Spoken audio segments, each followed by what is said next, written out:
Everyone, good morning সবাইকে।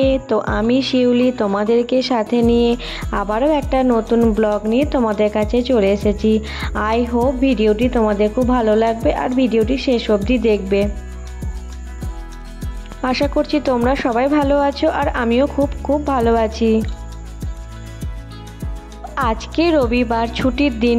তো আমি আজকে আলিশি না করে ওই ভোর 4:30 উঠেছি। কি বলো তো, প্রতিদিন উঠতে হয় তো একটা অভ্যাস হয়ে গেছে। তো তাই অত ভোরবেলায় উঠে আমি সমস্ত কাজগুলো করে নিয়েছি। আজকে আমি নিচের সমস্ত কাজ কমপ্লিট করেছি। আর ব্রেকফাস্টে মেয়ের জন্য আলু ভাজা আর মুড়ি খাবে বললো। তো সেটা আলু ভাজাটা বানিয়ে এসেছি, দিয়ে ভাবলাম যে আগে ওপরে সমস্ত কাজগুলো করে নিই। আর এদিকে তো তোমরা দেখতেই পেলে বিছানার ওপরে আমার মেয়ে বালিশগুলোকে গুছিয়ে রেখেছিল। তো ও তো বাচ্চা মানুষ না, ঠিক করে গুছিয়ে রাখতে পারেনি। তো তাই আমি আর একবার ওপরে এসে ভালো করে বিছানাগুলোকে গুছিয়ে রাখলাম। আর এইদিকে দেখো, সকালবেলায় এই জানলাটা দিয়ে প্রচণ্ড রোদ হয়, তো তার জন্য আমি জানলাটা ভালো করে লাগিয়ে দিলাম। আর ওইদিকে আমি পর্দা কেচেছিলাম কিছু, তাই পর্দাগুলোকে ল্যাপটপের যে ব্যাগটা আছে তার তলায় রেখে দিয়েছি।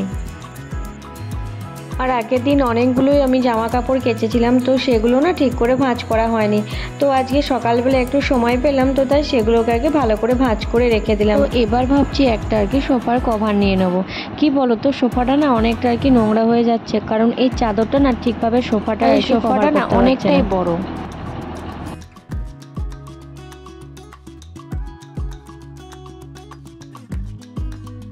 তো এবার আমার সোফার চাদরটা ভালো করে ঝেড়ে পাতা হয়ে গেছে। আর এদিকে এসে দেখি মেয়ে আর্ট অ্যান্ড ক্রাফটের কিছু কাজ করছে।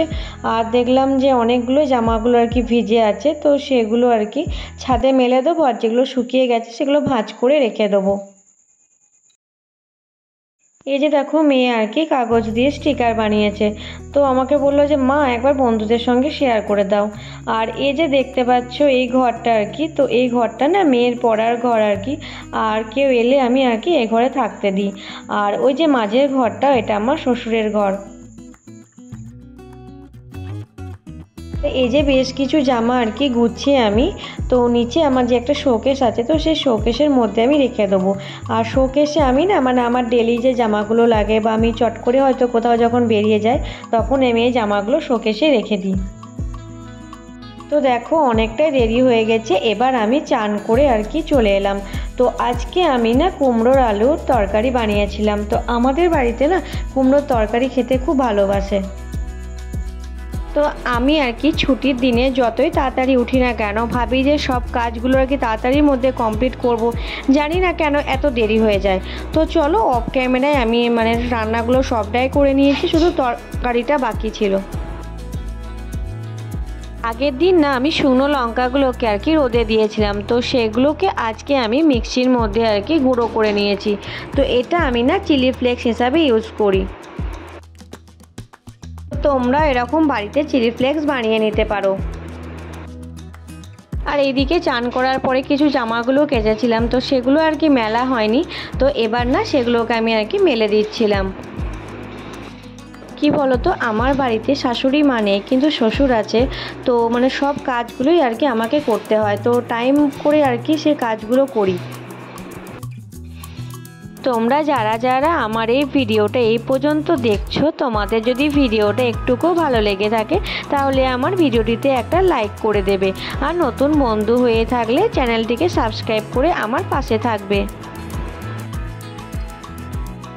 তোমাদের একটা লাইক কমেন্ট আমার ভিডিও করার ইচ্ছেটাকে আরও বাড়িয়ে তোলে। তো তোমাদের সঙ্গে গল্প করতে করতে আমার ওইদিকে রান্নাটাও হয়ে গেছে, আর এদিকে আমি গ্যাসটাকে ভালো করে মুছে নিচ্ছিলাম। কি বলো তো, একটু পরেই আমাদের যে অ্যাকোয়াগার্ডটা আছে, তো অ্যাকোয়াগার্ডটা একটু খারাপ হয়ে গেছে। তো তার জন্য মিস্ত্রি আসবে। তো তাই আমি তাড়াতাড়ি করে রান্নাঘরটাকে ভালো করে ক্লিন করে নিচ্ছিলাম। তো ভিডিওটা এখানেই শেষ করছি, আবার দেখা হচ্ছে পরের আবার একটা ভিডিওতে। তো সবাইকে টাটা, বাই।